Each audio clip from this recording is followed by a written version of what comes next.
13th child of Mother Leeds. He's come back and he's hunting for something.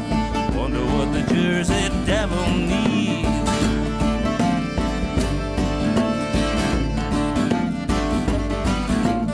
Telling you, man, that ain't a bobcat screaming. I tell you, that ain't no tricky wind. Telling you, man, that I heard something I don't ever want to hear again. When I thought I saw the Jersey Devil up the road and around the bend. Thought I saw the Jersey Devil dancing in his moccasins. Yeah.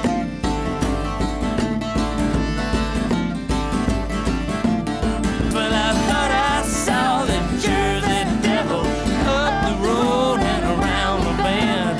Thought I saw the Jersey Devil dancing in his moccasins.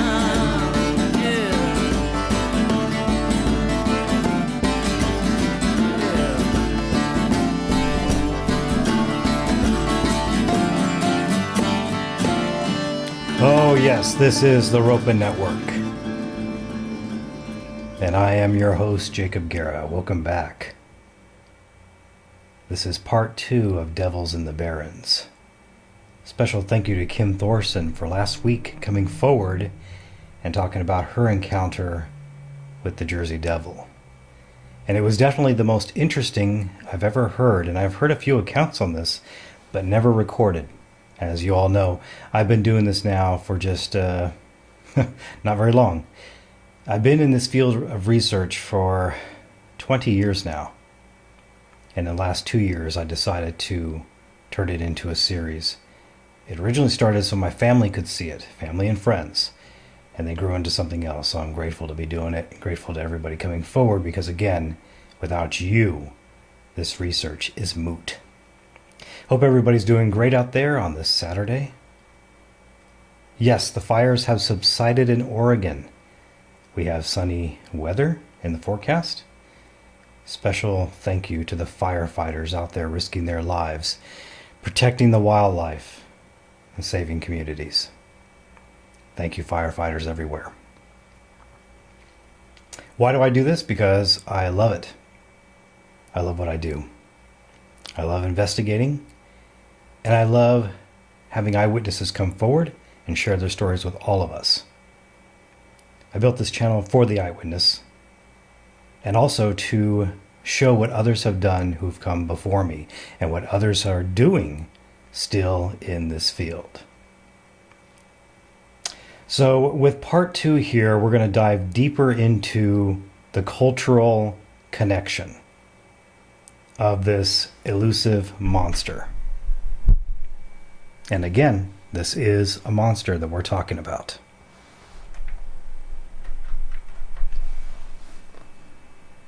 As I pull up my notes, we're going to go through some deep stuff. So hang with me. It's going to go pretty far in.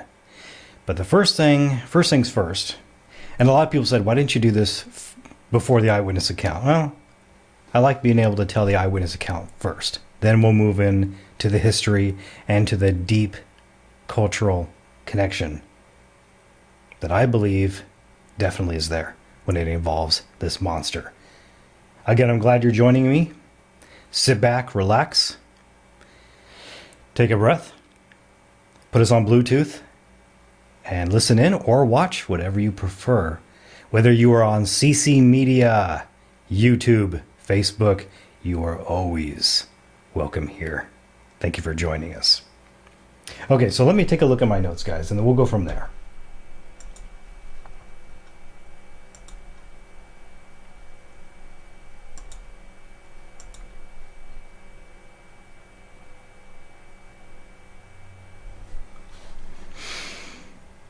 When Kim was speaking to me last week, some people believe that winged creatures, in some cases, are an omen of death. That's a good possibility. And I will say this. To give an example is Point Pleasant, the Mothman prophecies. It seems to be every time someone sees some sort of flying creature, something bad happens. Another example of this would be the NASA gargoyle, which I will touch on later on in the future. The NASA gargoyle one does stand out to me. Again, people don't just say they've seen Jersey devils or living pterosaurs. They're saying they're seeing gargoyles as well. Clearly a difference. But we do know that pterosaurs have some sort of a humanoid appearance that can be quite terrifying at first, especially with the sound that they make. That alone has sent goosebumps on my arms, or up my arms, as I personally have heard them.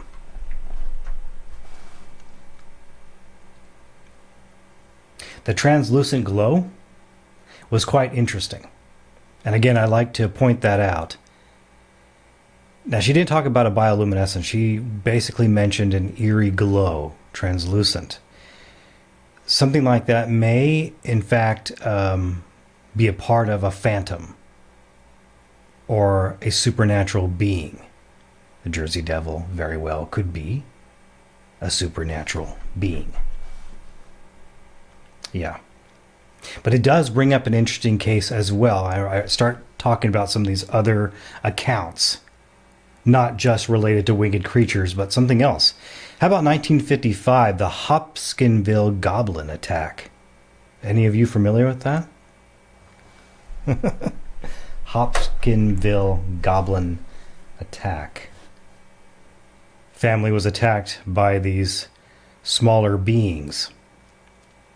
They had a strange translucent glow to them as well. For all of you who know me, you'll know that I'm going to say, hey, I don't believe in aliens. But I'm not going to ridicule you for believing in aliens. The reason I say this is because I believe that there is something else, and I call them interdimensional beings. These interdimensional beings have been making themselves known to humanity for a long time. And on top of that, some people who, very few, and if they get to live to tell about it, have worked for NASA and they worked for Area 51. I remember a chilling account that I once listened to. It might have been Coast to Coast. Was it Coast to Coast? Somebody set me right on that one. It was the other show.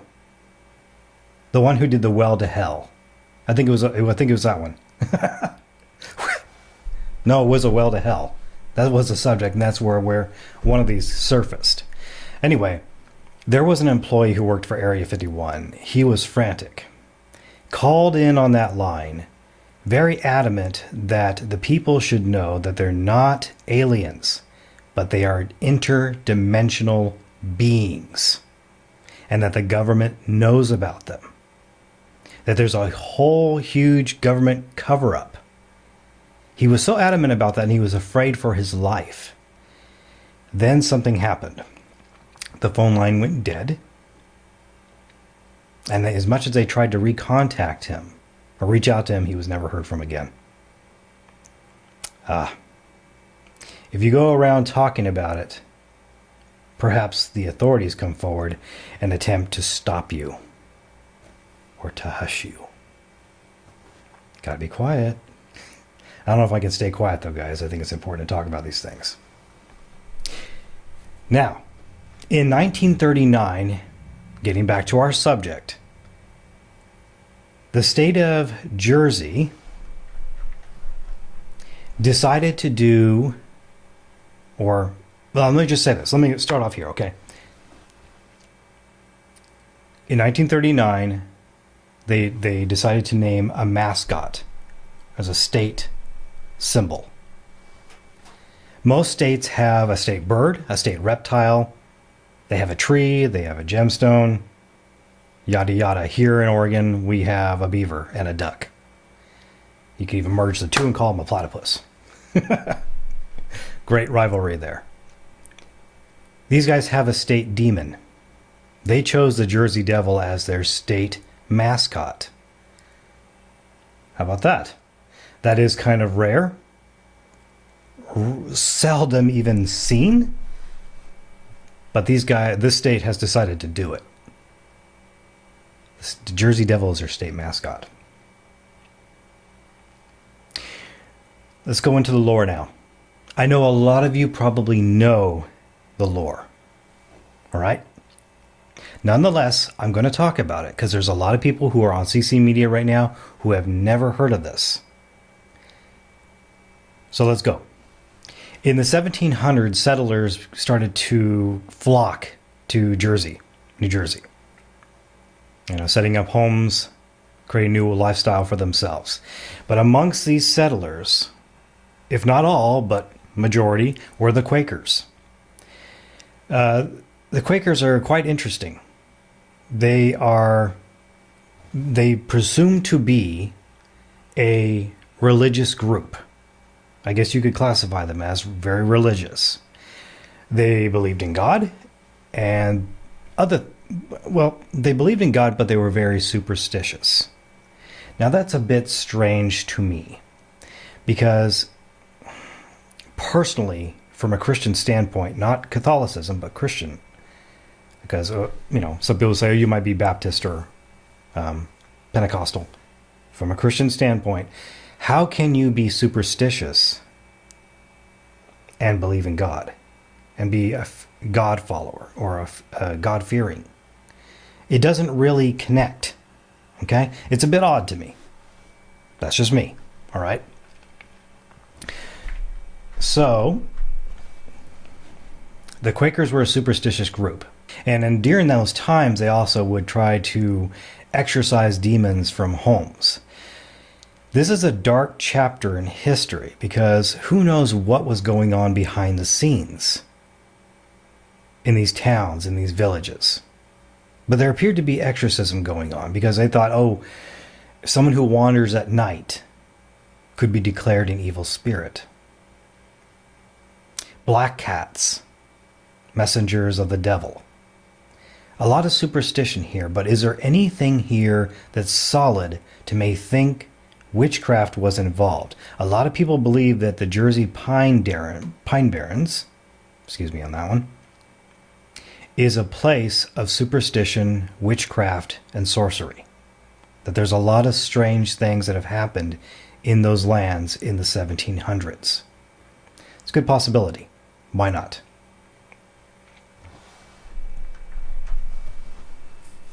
So they brought with them charms, amulets, superstitions, and everything else. Now, amongst these settlers, you have the Leeds family. I'm going to take a look at my notes here. I'll do my best to read off the information I have for you. Japheth Leeds and a young lady named Deborah Smith, who had come from England to the Pine Barrens in southern New Jersey. She married him in the 17th century. Japheth married Deborah in 1704, and their first child was Mary, and was born in 1704 as well. Deborah was 17 years old at the time of her birth. Deborah died at the age of 63 in December of 1748, in Atlantic County, New Jersey. Now they had a large family. They had 12 children. The 12 children and year they were born: Mary 1704, Robert 1706, John 1708, Japheth Jr. 1710, Nehemiah 1712, Sarah 1713, James 1714, Daniel 1716, Deborah 1720, Dorothy 1722, Anne 1724, and Hannah 1726. Hannah, her last child, was born on February 18th, 1726. There is no record of any further children after her 12th child. Okay? So keep that in mind.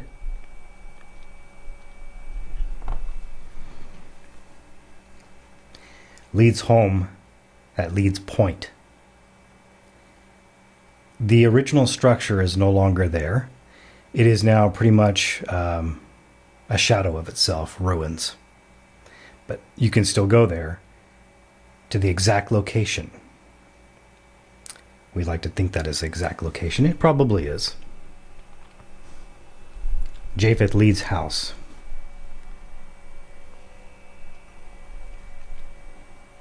Japheth Leeds farmed 800 to 1,000 acres of land. That's quite a bit. Okay, now here's where it goes into the dark lore of all this. It can be overwhelming for anybody to have 12 children. That's quite a bit of responsibility, even for back then too. But the idea of having a 13th child, which presumably happened, even though there is no record of it, this is the case. This is the story. This is how it goes. Having a 13th child was too much for Deborah. So, the idea of having a 13th child would bring too much responsibility, too much to overcome. In frustration and perhaps a little bit of anger, maybe, she said, "May this next one be a devil," cursing the child before it's born. Now, is it possible to curse a child before it's born in the womb? Again, my personal perspective on this is no. You do not have that right. There are terrible things that happen in this world, folks, where children die all the time due to miscarriage or other things. I personally do not believe that we have the power to curse a child. Now, our words can be powerful, but is it enough to destroy an innocent life within the womb? My personal thought on that is no, you cannot curse a child. Okay? The child is conceived, and the child grows up. The child makes decisions for itself. The child makes its own choices. She can curse it all she wants. I don't believe the child would be affected by that at all. But this is where it gets really dark. The night that the child was born, the 13th child, the child was born normal, healthy, and then something happened. A startling metamorphosis occurred. A deformity. Tremendous. The baby started to grow horns, wings. The child became a demon. Killed the nurse wife. Let out a blood-curdling scream as it flew into the chimney and out the house, and apparently was not seen by the family again, thus creating the legend of the Leeds Devil, which later became the Jersey Devil. Again, we're going back to something that's pretty interesting, and a lot of people will talk about. People can become deformed to a rare disease. It has happened. There aren't a ton of cases on it, but there is a good amount. All right. A good example of this would be one that touches my heartstring all the time.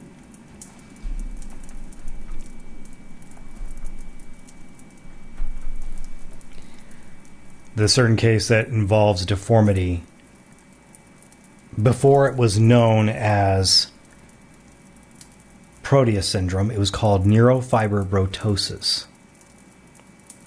It took the life of a very kind, warm-hearted gentleman who was terribly plagued with a deformity.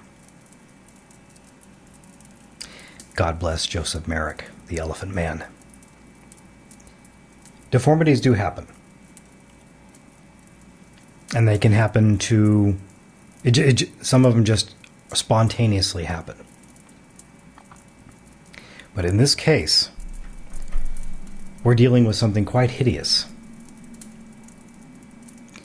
A monster that flew out of the chimney and became a legend. Something to ponder on, but diseases are out there. Deformities are out there, but nothing like this. This is far beyond the imagination. Now, a lot of people believe that the Leeds were involved in witchcraft, even though they profess to be Christians or believers in God. But they may have just been pulling the wool over everybody's eyes, making them think that they were in fact God-fearing, but not the case. So let's talk about the Great Scare of January of 1909. There was about 100 cases, 100 sightings involving the Jersey Devil after that point. January 16th to January 23rd, my birthday, there were 100 cases of Jersey Devil sightings that put the entire area in an uproar and a sheer panic. Not only that, guys, they shut down businesses and schools because of this scare. For some reason, these monsters were making it very clear that they wanted to be seen during this time. There are hundreds, and there's 100 accounts of it, and there's many I could read off, but I'm not going to read them all. Okay, I'm going to actually choose just a few here. Okay, but it did happen from January 16th to January 23rd, 1909, the Great Scare. People described multiple versions and multiple forms of Jersey Devils. Some of them described something that was very reptilian looking, like alligator almost like. Some described something that was bipedal on two legs, okay? And some described what they believed was a four-legged monster. So there were different variations. We got different variations of Jersey Devils running around in the Pine Barrens throughout that area. Many people seeing them. One account that I want to mention, actually there's two accounts that I would like to mention. The first one involves some sort of let me just read this one off to you. Mr. Frank Rowe. The next incident took place on Ferry Avenue in Camden, New Jersey, January 21st, 1909, a Thursday. Time was 1 a.m. in the morning. Now, Frank Rowe is the owner of the saloon. His bar was a local social club called the Black Hawk Social Club, located in the 700 block of Ferry Avenue in Camden. In the early morning, Rowe suddenly became very bothered and distracted by what he described as an uncanny sound coming from outside the back window of the club. He turned around to see a creature looking at him through the window. That's enough to scare anybody. The story relates that the Jersey Devil was standing outside the building and looking into the Black Hawk Social Club from the back window, as you can see depicted behind me. I'm pretty sure the creature wasn't stopping in for a drink. The building that Mr. Frank Rowe owned, he says that the Jersey Devil was outside the back window peeping in. So this is the hot spot where it was standing. You can almost imagine that it's making some kind of noise to get his attention. Mr. Rowe feared for his life and was very terrified as he stood there looking out the window. Other members, seeing the Jersey Devil, fled the club in abject fear, in sheer panic. Rowe stood his ground, and in a desperate stance of self-defense, he seized a large club to protect himself. Then the Jersey Devil flew off, emitting a blood-curdling scream. The story says that the Jersey Devil was standing outside the building and looking into the Black Hawk Social Club from the back window.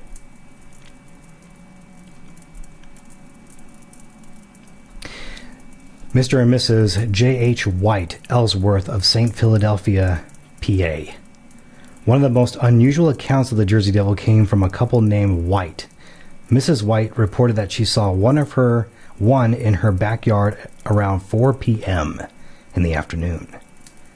She was walking down the stairs into her backyard with a load of clothes and clearly saw a Jersey Devil crouching in her backyard. It immediately stood up and looked at her, and then it spewed flames at her. She screamed and fainted and fell to the ground. Her husband heard her, and then he ran down the stairs and saw his wife on the ground. He saw the Jersey Devil shooting flames out of its mouth too. They estimated its height at 6 feet and said it looked like an alligator. He chased after the Jersey Devil as it jumped over the back fence of their yard, and then it ran into the back alley leading into 16th Street, shooting flames at him while he was in hot pursuit. This sounds very reminiscent of a spring-heeled jack, which is investigated by Mike Dash from England. Yeah, there is some similarities there. Pretty strange ones. The Jersey Devil has been a perplexing enigma, and this inexplicable occurrence for science has really continued from then to now. Back in 1909, an unnamed expert from Smithsonian Institute had a theory about the ancient creatures surviving underground. Now, before I get to that point, I want to bring up something else too. Before we go any further with that account from the Smithsonian, there are different multiple descriptions of this creature, as we are mentioning. Something that's reptilian, something that is, well, let's look at the biological link. Okay. Now, biologically, we have a creature that has bat-like wings or pterosaur wings. We have a creature that has a horse head, the long humanoid body. We have a creature with hooves and sometimes creature-like feet, or bird-like feet. I want to emphasize this: bird-like feet or legs. Serpentine tail, something that spews flames or some sort of gas or toxin or a venom out of its mouth. I've heard this before. Shocking and surprising enough, I have heard this. But it's reminiscent of what a cultural connection would be related to a dragon. Okay, we all know that dragons if the typical description of a dragon is something with wings, fire breather with horns. Yeah, we're kind of getting at that. But keep in mind too, it was before the mid-1800s, before Richard Owen declared the first dinosaur bone to be a dinosaur. It was an iguanodon.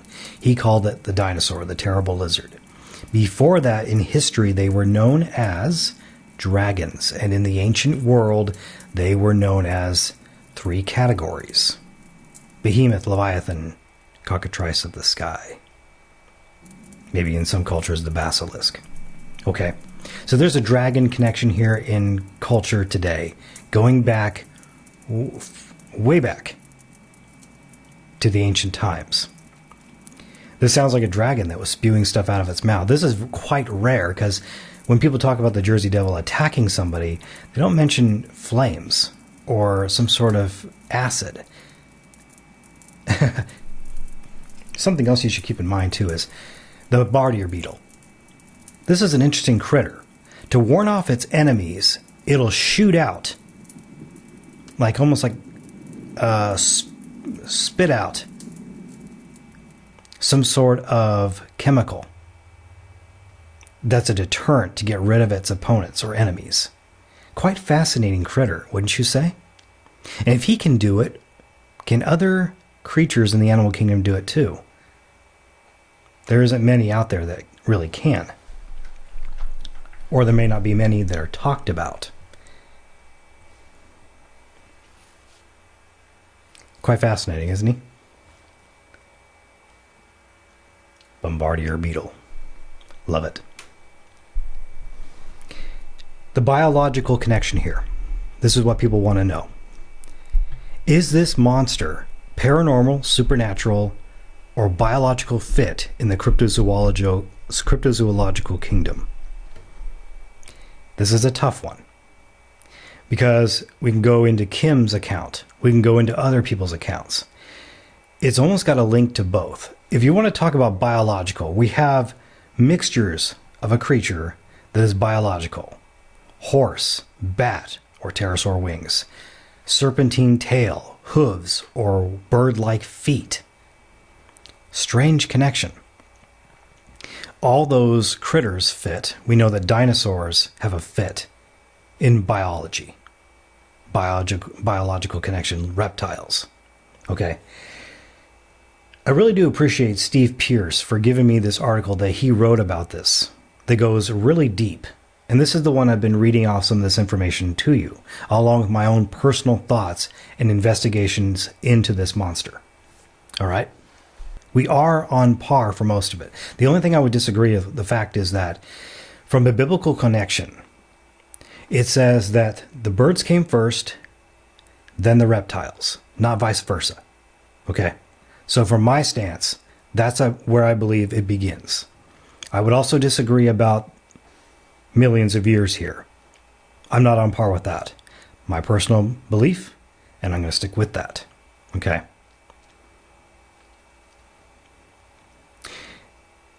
Now, as we go into this account here with what Steve was pointing out, they believe there might have been a connection here.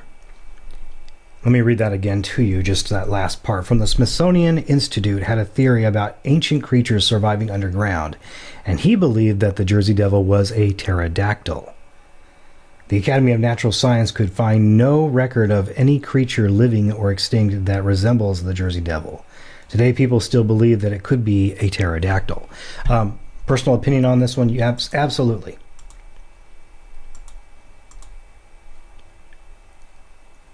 Yes, I do agree. I think that's a good possibility. We have living pterosaurs in the Pine Barrens.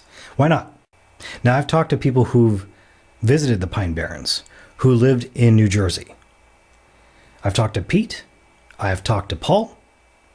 And I know these people because Pete is married to my wife's sister. And his best friend is Paul, and they both came from New Jersey. They're quite familiar with the Pine Barrens. They say it's large, vast. Most people say, how can anything hide in the Pine Barrens? They're pine trees. Well, visit the Pine Barrens and you'll know. Okay. Mistaken identity for a pterosaur? Absolutely. I think, well, that's one possibility. Sure. I do believe that since I know that living pterosaurs exist, I think there's a strong possibility that they are in the Pine Barrens as well. So the connection there that I've had a conversation with Jason McLean about, mistaken identities, pterosaurs, yes, I think pterosaurs could be residing in the Pine Barrens, but that doesn't rule out a monster like this as well, because the descriptions of what people are seeing are clearly not something dinosaur-like. No, it's not a dinosaur bird. It's something far more sinister, something far more monstrous.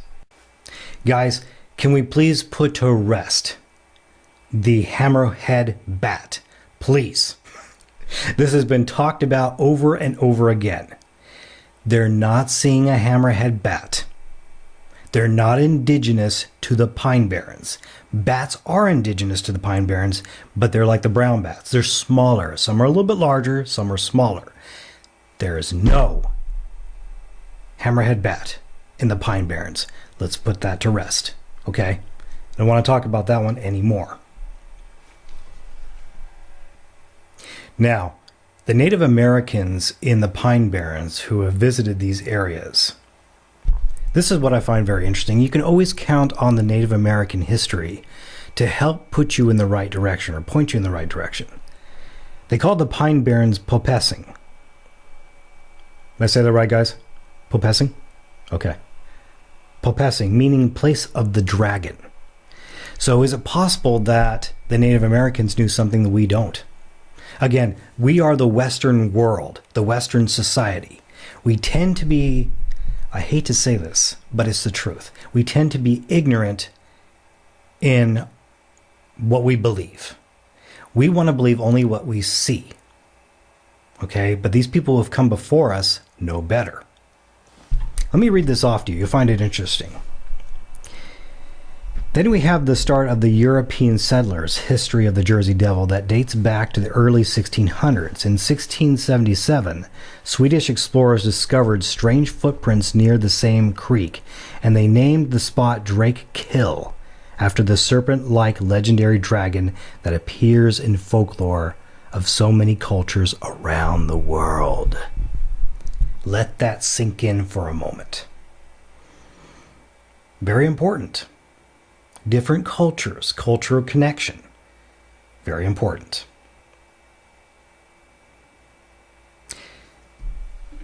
Surprising enough, there has been tracks. And there has been footage, infrared. And there also has been potential photograph. It's a little blurry. Kind of reminds me of a fuzzy Bigfoot situation.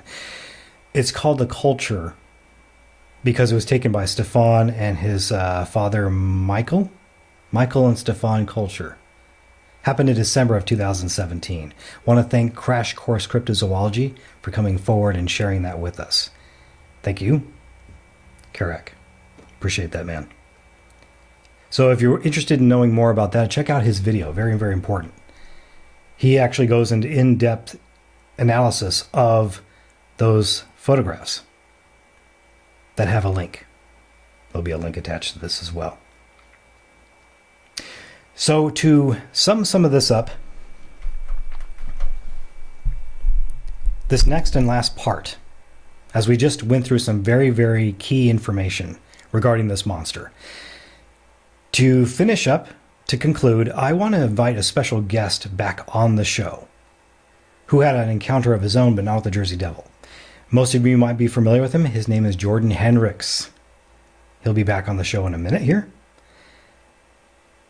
I think he has something he can share with us because he's done his own investigation into this monster, and he may know what I know. So let's find out if we're on par with each other about what we believe in the cultural connection. See, that's what I love about having the younger guys on this network. Believe it or not, they have a great voice to share with all of us if we just take the time to listen to them. So I'm excited to have him back on the show. Let's get him on the network right now. Hear what he has to say. The next thing we're going to talk about with Jordan Henrichs is the Chimera effect, or some would say Chimera. Welcome in Jordan Henrichs. Jordan Henrichs, you're on the network. Thank you so much for being here. I appreciate your time. Welcome back. It's a pleasure to have you. It's great to be back. How's your family doing? Pretty good. Yeah. Doing good. Good. And the job's going well too? Yeah. It's hard work, but you got to do it. Well, a little hard work won't hurt anything, right? Yeah. Okay. From what I've been looking into, let me get into my notes here. Cultures around the world have been depicting some sort of a chimera effect. Some would say chimera, okay? But in this case, I'm saying chimera, which is a mixture of a mythological beast with wings that are kind of like bat-like, maybe even pterosaur-like. We have a lion head, lion body, maybe a scorpion-like tail. Now, a lot of you are going to be saying, okay, whoa, Jake, hold on a second. This is mythological ideas. Is it? Or is there some sort of connection? This is my personal feelings on this. And that's why I have Jordan here as well. I'd like to hear what he has found out, because there are certain areas around the world where some of these creatures or monsters are being depicted on walls or on monuments. One such creature is called the Piasa bird. Jordan, would you like to share some of your thoughts on this creature known as the Piasa bird? Do you know a little bit about it? Yeah. It's going to be, we call it, I have to refresh my memory on some of it. So I have stuff pulled up so I can remember some of it, but I'll give the general idea of stuff. Because when I looked at the Jersey Devil, it's like you said, you got the Chimera effect. It's a mixture of different type of animals put into one. And one thing that's standing out to me with the Jersey Devil was, again, the bat-like wings, the long tail, the forked end at the end of the tail, it having a goat-like face almost, and then having horns. Yeah. So when I was looking into the Jersey Devil stuff, I was trying to find similarities between that with like other depictions of that throughout history, and then that's when I came across the Pisa bird. It has almost a similar look to it as the long tail, the kind of forked end piece on the end of the tail. And also, what stuck out to me the most was that the head of the Pisa bird has like almost a beard on it, like fur coming out from the underneath. Mm-hmm. And that's also what I was noticed that when they say a goat head on the Jersey Devil, and goats have that kind of beardish thing coming from the bottom of their head as well. And then also the Pisa bird has the horns, like the Jersey Devil is depicted with, and also the wings that having that dragon-like look to them, the leathery type. Yeah. And so to me, it's not like it's stark, we call it. It's not parallel between the two, but it's like there is some similarities with it, and it's like I never heard anyone talk about the Pisa bird or the Jersey Devil in the same context. That's why it's like this is very interesting to me. I should look more into this stuff. Mm-hmm. But now you said, tell me again how you pronounce it. Maybe I was saying it wrong. I was saying Piazza. Is that incorrect? I think it's Pisa. I could be wrong myself, but okay. That's how I say it. Right, just kind of like when you say Chimera or Chimera. It's two different variations there. Okay. Yeah. There is a monument that has this creature on it. It's in Alton, Illinois, where they actually drew that. The Native Americans out there, they drew this thing, put it on that monument. And I believe it was a way of letting travelers, when they were coming through, it's like a warning. Now, some would say, again, it's just their way of how they were doing things. Well, maybe so. But it just seems like there's more to this than meets the eye, and that we're missing something here. Because it doesn't just start and end there. It continues with other cultures around the world. But I'll say the Pisa bird, that one did did pop out to me more, because we've talked about this in the past, because there was a connection between pterosaurs and something like this, although we pretty much know what a pterosaur looks like. This thing looks more hideous. This looks like a different variation. It looks like a monster. Well, I guess a novelist named John Russell, when he went there and saw the mural himself, he's saying that it was actually from I guess people say that he might have made this up. I guess because he is a novelist, so they said they might have made up the story of it. But he said what the account was that this Pisa bird was after like Indians or something, like the Native Americans, when they had like wars or something like that, and there'd be like dead bodies laying around on the ground, the Pisa bird would come and scavenge them. Okay. So then that's when it got like a taste for human flesh, and then it started killing live people. So then that's when they said the chief of the village in that area, he went out and used himself as like a bait, and then the other Indians, Native Americans, that shot him with poisoned arrows, and that's what killed it. And that's what John Russell says. That's why they have the mural there, to commemorate that account. But I see. Many say that could have been just him making that up, but it's just something to note. Mm-hmm. And also that's why, because the original mural is not there anymore. They had to repaint that in like 20th century, because they said it was every time the Indians would pass by, they shoot their weapons at it, like bow and arrows or spears, and it would like ding it or something like that. Just, I guess they do it in commemoration of that when they killed it. I see. That's why So the original one's not there. They repainted one off like sketches and stuff. They found. So it was in a way restored. Yeah. Okay. Interesting account. See, this is why I have Jordan on here. He can fill me in with the more details. So it's important. Jordan, are you familiar with the Kelpie?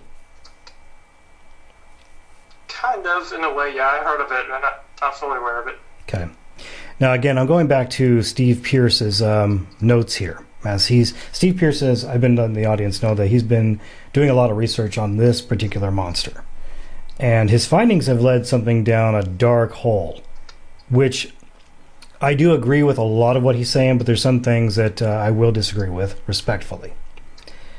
The Kelpie is considered to be a Scottish water horse.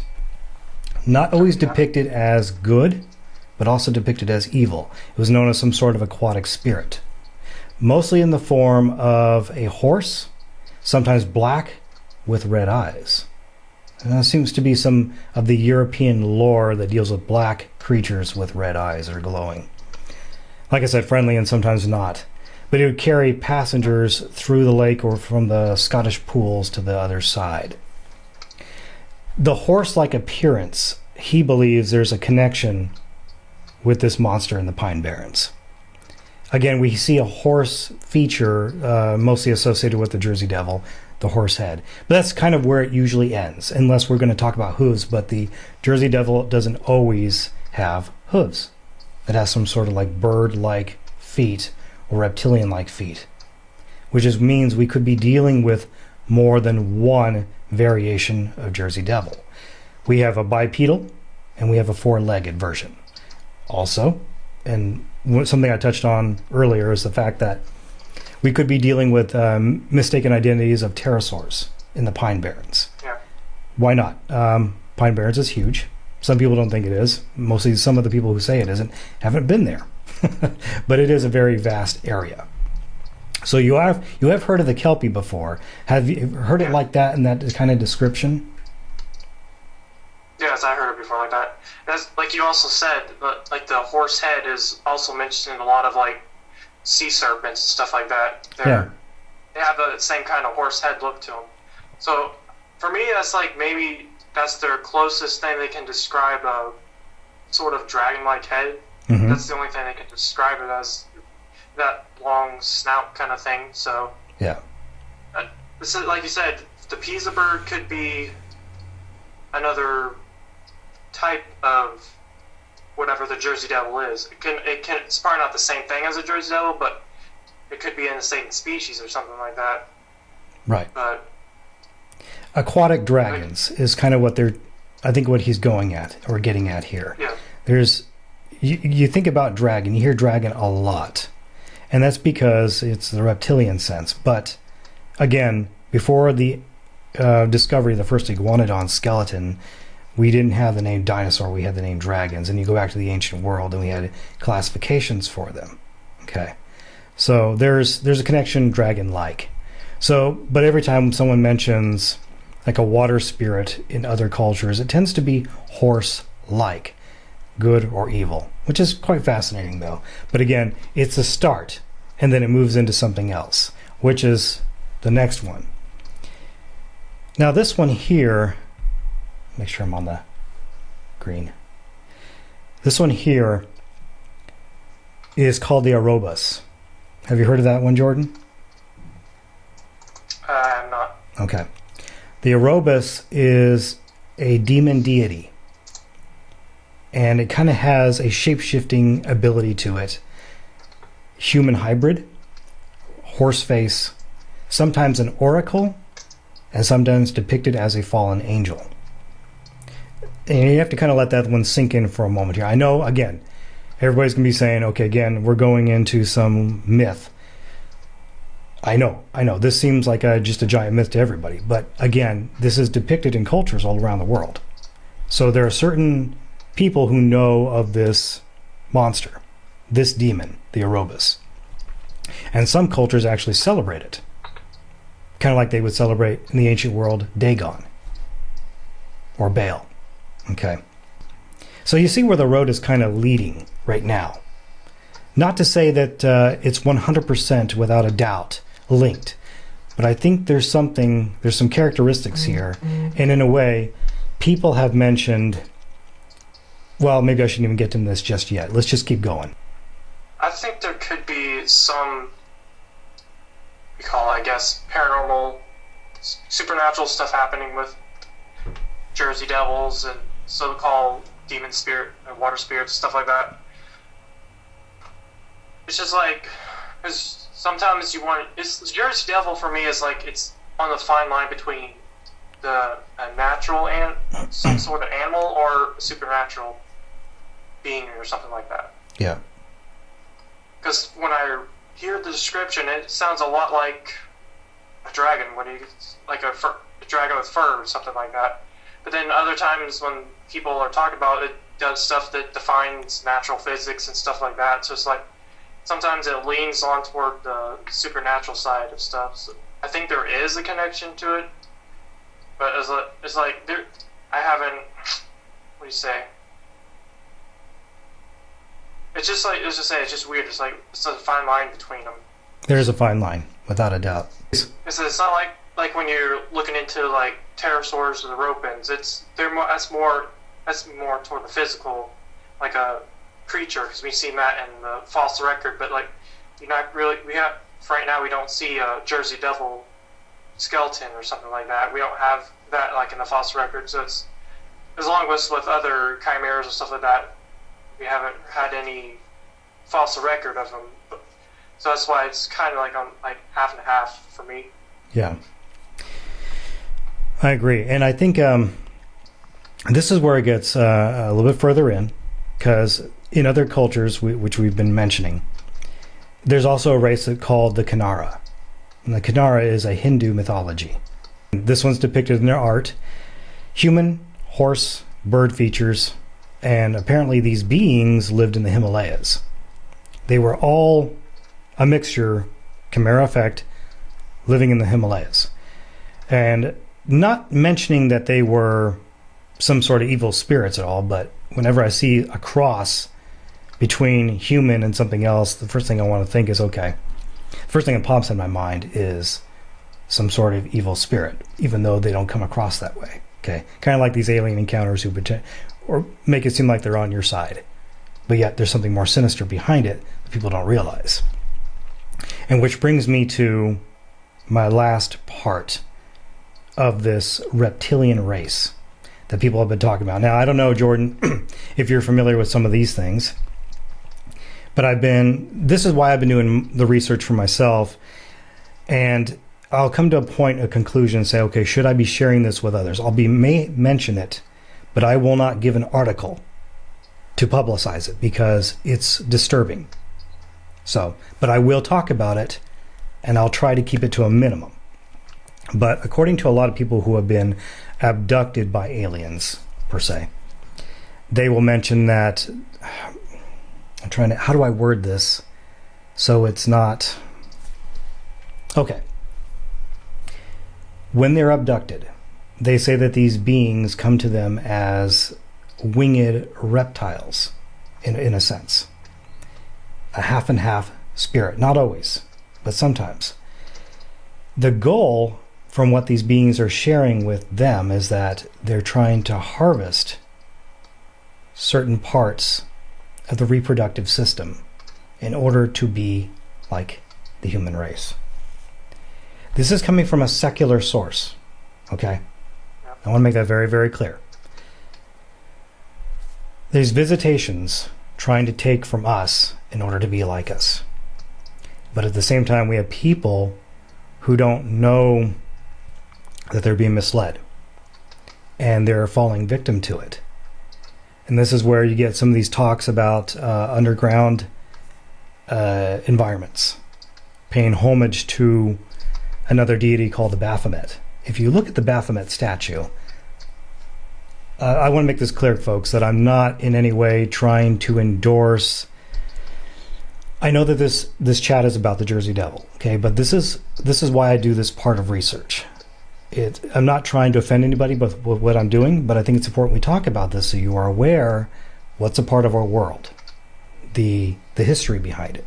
Okay, the Baphomet statue has some characteristics like the Jersey Devil: the bat-like wings, the goat-like head, potentially a horse, goat, one or the other. But it's a very disturbing statue. Okay, this is a deity that people are worshiping in a very disturbing manner. But it points, again, that all these cultures with these half and half chimera effects are seeing something that maybe us as the Western world are not wanting to accept. Because mostly we would just want to realize what we see in our world is all there is and nothing else, which is unfortunate. But there's so much more to our world, so much more that we do not notice because we are living those comfortable lives. So what we have here is a very dark realm that I'm not going to go any further on. But I see a connection. Now, the question I may have for Jordan is this: does the Leeds account of the family hold ground of a possible cursing of a child that created a demon baby? Kill a nursewife, fly out the chimney, and that's our legend. Is that a possibility? Or is it to where this lady may have known about this other race that intertwined with her? Okay? That I would be more willing to accept, if you understand where I'm coming from. But I'd like to hear what Jordan has, his personal thoughts on this. But Jordan, I babbled on long enough. I'd like to hear what you have to say about it. Yeah, I reread that story about the Leeds family, and a lot of people are saying that it could have been, like, I guess, some people are saying it could have been, like, Benjamin Franklin. He made up that story to publicly, I guess, humiliate that family or whatever. That's one side of the story. But there's, like, a lot of versions of where the Jersey Devil actually came from with the Leeds family and stuff like that. But for me, yeah, I get what you're saying. Yes, they could be. It's kind of hard because it's like saying. It is. Because you want to say that it's absurd because you don't think it's going to come out of somebody like that. But then, for me, I think back to like the Nephilim and stuff like that. Mm-hmm. That's how they came about, was angels and the women of Earth. So maybe that's the reason why we have some of these strange cryptids, is that there is something, someone, some entity is creating these strange beings, maybe. Because it's also with the, like, dinosaurs and stuff like that. I've heard stories, one account of someone went in a UFO who was inside a UFO, and when they saw inside the UFO was like cages, but inside of cages were dinosaurs. That's a weird way to wrap a hole to go down, but I was like, so maybe there's some entity out there creating hybrid dinosaurs, hybrid humans, making everything something out of hybrids, stuff like that. It's like, I mean, it's just it's a hard trail to go down to think about all that stuff, but it's like you need to start thinking in the supernatural, the spiritual realm, because we want to think that what we see is all there is to it. That's not. There's something behind the dimensions and stuff like that that we're not seeing, and it's just with when people want to say, well, you just want to dismiss every cryptid or something like that as supernatural or some sort of spiritual devil or something like that, but it's like anything that's not in the natural is going to be considered supernatural because it's out of the norm. It supersedes the natural. So there is some spiritual and some physical things going on with the Jersey Devil, and it's just it's a crazy monster. Yeah, I agree. I did look into, when I was going down this whole conundrum, when it comes to like the Nephilim, I know that a lot of people don't like to bring up the Book of Enoch because it's controversial and they won't even talk about it in church. At least, not the churches I know of. I understand that nobody wants to do this. Okay. And is there something to it, though? Something that's very important to point out? Well, maybe so. In the book of Enoch, chapter 7, verse 3 through 5, a lot of people have wondered if there has been DNA corruption. But it mentions that these giants... So what we have here is we have fallen angels who gave birth to the giants. Okay. Now, some people believe that when the flood came, these giants were wiped out, and then they had spirits that became demons. Okay. That's one way of looking at it. But during this time, it says that the giants sinned against the birds, they sinned against the reptiles, they devoured each other, they devoured humanity. They drank the blood of their victims. Somewhere in this, I have heard that there's a possible DNA corruption of the animal kingdom. The Bible doesn't go into this. The book of Enoch goes into a lot of these things, but the Bible itself does not. And this is why people like to remove the book of Enoch from it. They'd rather read Ezekiel, which is good. Ezekiel has a lot of detailed things to it as well. But is there a possibility that there is a DNA corruption there? Well, when you read some of the passages, it doesn't go into that, but it does talk about devouring. Okay? So it doesn't mention DNA corruption. But that's from a thought process of one person, or maybe a few, maybe more. My personal thought is we weren't there. We don't know the full details. And even in the book of Enoch, as you read it, you're like, okay, I'm trying to go deep here. But it doesn't really point that direction. But you could, in a sense, interpret it that way, because it certainly would make up and stand for reasoning why we have these beings, maybe that once were here, and there's only remnants now. Like some sort of a DNA that's been passed on from them to maybe us, spurning these entities or these Jersey Devils in the world. Something to think about. I'm not saying it's legit, okay? But I am saying it's there. It may be worth looking into. But just remember, when you go looking, be very careful. Sometimes you can get stuck and you can get lost in it. This is where it's helpful to have a foundation from a biblical standpoint. Okay? So do not dwell too deeply into the things of the darkness. Instead, let's expose them for what they really are. So those are my personal thoughts on all of this. And there, like I said, it's pretty deep, and I'm glad Jordan was here to share with me. Before we end this, Jordan, would you like to bring out anything else? Is there something else you'd like to share with me that you have found? Concerning? More of the Jersey Devil, more of personal ideas. I also had the feeling, like in the Bible when they're talking about the demons went to the swine, all those pigs. Also wondering maybe there's some sort of dragon-like creature, maybe could be possibly possessed by a demon, something like that, which makes it have that kind of weird look to it. Because if a lot of people won't believe in the demons or whatever, but like I'm saying, when a person is demonically possessed by a demon, they turn into a monster themselves. So what more could a demon do to an animal? As within, like in the serpent in the garden, it was the devil went into the serpent and it controlled it and used that serpent to do whatever it wants. So what it could be the same thing today? It could be demons going inside some of these creatures and making them look horrible, making them disfigured and stuff like that. Grotesque. Mm-hmm. I'm not saying every single one of them is going to be a disfigured known creature. It could be an unknown creature we don't know, but it could be possibly possessed as well. Mm-hmm. Yeah. But I agree. I like the fact that he brought up the swine, because that's something I missed on. That's a good possibility, a strong possibility. But again, something to think about and consider for yourself. All of this is, I do all this because I enjoy it, and I also love what I do.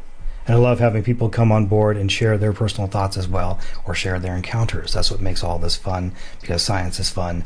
Cryptozoology is fun. The biological connection here. I just want to put this to rest. This is not a hammerhead bat. They're not indigenous to the Pine Barrens. We do have brown bats. small and large, that are indigenous to the area. But this is far from a hammerhead bat. Most people who talk about this are scared out of their minds when they see it. Okay, I can imagine when people see a pterosaur for the first time, they're in awe, maybe frightened, but this thing literally will scare you, okay, because of its grotesqueness, the way it looks. The clear indication of what they're seeing is something else, beyond the imagination, okay? So it's not a hammerhead bat.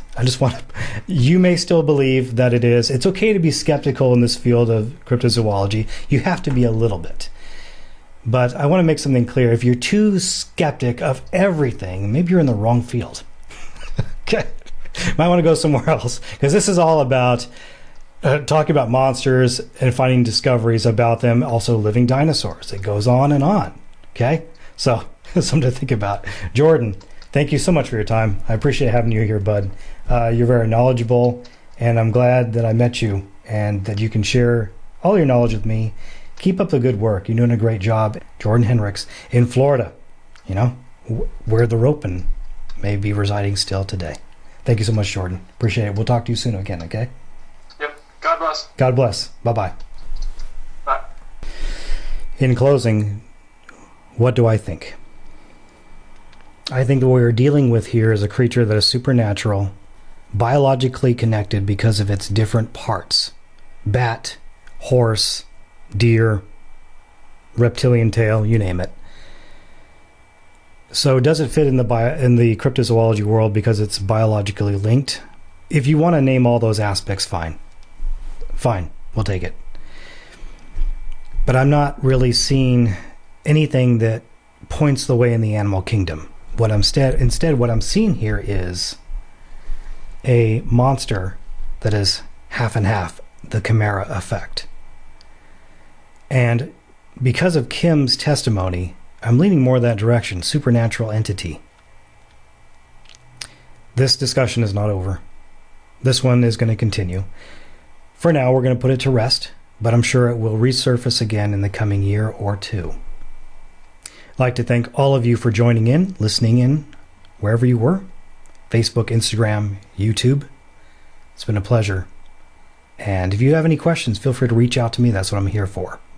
I will do my best to answer as soon as I can and get back to you in a timely response.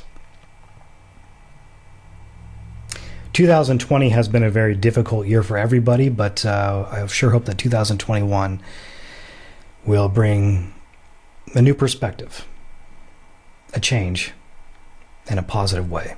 And if anything, I'm glad I'm providing at least a sense of entertainment for you, because I know right now it's hard and we could kind of get away from the norm. But they're like, a lot of people are probably saying, Jake, you just went into something supernatural, scared the hell out of me, and now I don't want to talk anymore.